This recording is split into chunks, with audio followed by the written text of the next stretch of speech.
just for good measure. Here's Dan Watson from learningcameras.com. This dude is like one of the most knowledgeable people with cameras in general on YouTube. He brought the Z9 to imaging, trying to flex, but you know what? I brought the R3. What we're gonna do in this video, we're gonna give a hands-on first impressions. We're not gonna get too nerdy here. On my channel, we're gonna talk about photo. On his channel, we're gonna talk about video.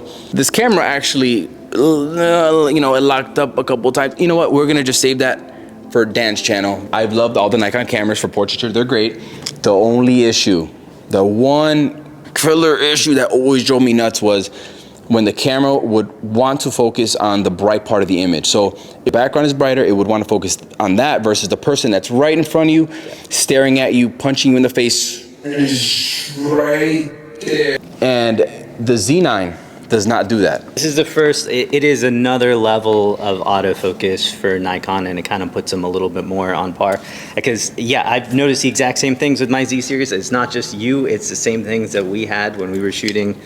There's just, it would work, when it worked well, but there was just that occasional time where it would just focus on something random and didn't want to switch out of it either. It would kind of lock on that other subject. The cure for that is switch your autofocusing mode, right? Yeah. And make it like so that it goes to the center, wherever that person is. These cameras nowadays, Sony, Canon, for the past how many years, you don't have to do that. Yeah. You don't have to do that. And now Nikon is up there. Give me any one of these cameras and I'm gonna feel like I can do the same exact thing. The only other thing that you noticed first, which I'm curious how it looks in the real video, is that it stutters a little bit sometimes when it's moving from something far away to close. It'll just do that little bit of stutter, maybe even shift a little bit like it's hunting. I wonder if you'll be able to see it as much in the shots of Diana kind of walking towards us and things like that. But it's kind of apparent on the screen itself. You'll notice it. It's almost like me when I speak, just like fidgety. And I'm just happy that they fixed that issue. Yeah. Because that was the one thing that was... Yeah, and there are a ton of different modes on this camera, a whole lot more. So they brought back like 3D autofocus from their D850s and a bunch of other stuff like that. So when it comes to the full kind of a host of autofocus options, this has so much more than the Z6 and Z7 and more than like their flagship DSLRs as well. Yeah. Let's get into kind of the ergonomics aspects of these. I mean, these are both like the two newest gripped cameras out there, and so a lot of similarities between them, but a little bit of differences too. Like, what are the things that kind of stood out to you? Ergonomically, I do like how the Z9 is a little bit more boxier. When you're shooting a horizontal photo, I feel like it feels a little bit better than the R3. Both of them feel great when using in vertical orientation. You like the vertical grip on these? I mean, do you use a vertical grip most of the time? That is probably the only reason why I would want a camera like this. Yeah. Since I shoot portraiture, I don't shoot sports. This makes so much more sense. Yeah. Than shooting like this all the time, or like Irene. Like so what about the screen? You got a flip screen here. You got a kind of a weird tilt action there. It tilts like out, up, and to the side, so you can kind of get low down shots that are vertical, which is really cool. But I mean, any preferences between them? You know, this is something that I can argue with myself about. See, I love me a good flippy screen, but for this kind of camera, I would rather have the tilting side flipping screen of the Z9. My lines are going to be straighter and I won't have to swivel it all the way to the side just to take a low angle shot. I mean, I immediately thought I would prefer this kind of flip out screen, but honestly, the more I use it, I would say 80% of the time I'm actually just tilting, and having the vertical but still being able to flip out was enough for me. But then there is that 20% of the time that I am like doing self-shooting or anything like that. Again, not even a vlogging setup, but just shooting, I mean, like we are right here and wanting to be able to see the screen. So this was kind of an inconvenience every so often when it was kind of hanging out to the side, but for the rest of the time, this is kind of invaluable. So yeah, there was situations that I kind of preferred both. They can go either way. So kind of another interesting thing is that we actually have a CF Express and an SD card in this one. That one only has 2 CF Express cards. So the advantage obviously is that you're getting your much higher write speeds on that. So if you're shooting 20, 30 frames per second all the time with like dual RAW, you can shoot faster on that one. But do you typically prefer to use SD cards? Is it just a convenience factor? I love having that option, because when I have a ton of SDs, they're so cheap nowadays. I know. So it's nice. Even for my Sony cameras, I prefer to use SD cards over my CF Express Type A cards, simply for workflow reasons. The MacBook brought back all the ports, including an SD card slot, and at this point, I would like to avoid using any dongles or adapters to transfer over data. It made a difference to you. So like, I know you do a lot with portraits and even ad campaigns where you need to print large. Is it an issue retouching with 24 megapixels versus 45 if you're using this for just a portrait camera? I feel like this topic, again, it's like flip screen and no flip screen. You know, it's one of those things where like it can come in handy maybe a handful of times for you. And in a year, for example, Yeah. And then most of the time 24 megapixels is going to be plenty if you're posting just on social media. It's so hard for me, for example. I post most of my stuff on Instagram. Yeah. And I'm not going to front like I'm some commercial photographer that posts for billboards, but it is sometimes nice to see a lot of resolution, sometimes recompose your shot in post. Yeah.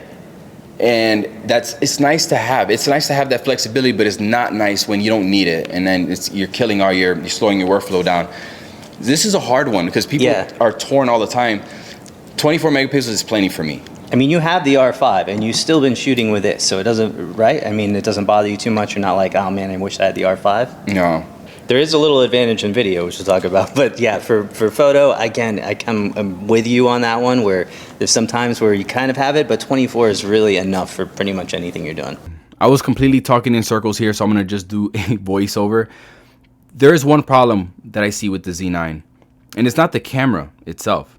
It's the timing of the release. The Canon R3 is my first camera with a built-in grip, and after a couple months of using it almost exclusively for my work, I'm kind of over it already. Now, at first, it wasn't a big deal because, I'm in my honeymoon phase, but it has not been fun lugging it around. The fact that it doesn't fit in my camera bag with a lens attached, that kind of drives me crazy. My R5 and A1 are much more compact and can do almost all the same things as the R3. Still overkill for what I need. But because the Z9 is such a huge leap in tech and capability compared to the Z6 II and the Z7 II, Nikon shooters have no other option but to get this if they want the latest tech from Nikon. But for all of you that don't shoot wildlife or sports, I can put my money on that most of you will end up selling the Z9 when the tech trickles down to a smaller form factor. This is definitely an epic camera, but it is a freaking tank. It's still a little lighter than the D6, but not by much. This is a lot lighter than the 1DX Mark III. Like, I have that camera too, and you pick up these two cameras and it feels like it's completely different. Even though they're pretty similar in size, it's still down a little bit, but there's a pretty big weight loss with this one. So I don't know what Canon did to reduce the weight so much, but there's a big difference. This almost feels like it's an empty shell. Yeah. It's an empty shell of a camera. Mm-hmm. Definitely. Like the Sony 7200 Mark II. It's a little more sturdier. Yeah. It's a beefy camera. Yeah. I feel like I could run over it and it'd still be fun. Yeah. Another major difference, 30 frames per second on this guy, 20 frames per second on this in RAW, but it can shoot 30 frames per second if you go into JPEG only. Is that a problem for anyone? It's a major problem. This is not usable. It's not usable. And if you need it, you can do it in JPEG. Like if you're sports and wildlife and you don't mind shooting JPEG, it's at least possible. Plus you're getting more resolution on it, so it's kind of trading off for it. Now both of these have the ability to shoot a full electronic shutter, which is really cool. This one doesn't even have a shutter on it. No. It's pretty crazy. So yeah, you take the lens off and it's just a cover for the sensor. It doesn't do anything else. And then this one has a cover as well, but it's kind of the shutter itself, which I know some people have worried about, like if you get sand and stuff inside the actual shutter.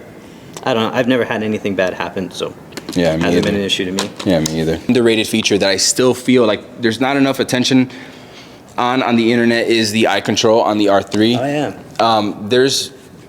For me personally, it's not something that I would use a lot for my work because I shoot models. I'm not like she's running over there, running over here. I usually turn it off. But if I was shooting anything else, okay, or anyone out there is shooting anything else, this eye control can be a big thing. Mm-hmm.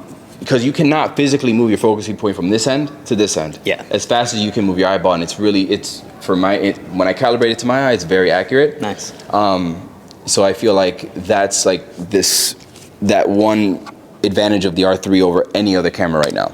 At the end of the day, if I see anyone in the comments saying things like Sony kills everything or Nikon is now the top dog, I hope your pillow is warm on both sides tonight. It's an even playing field when it comes to camera tech at this point.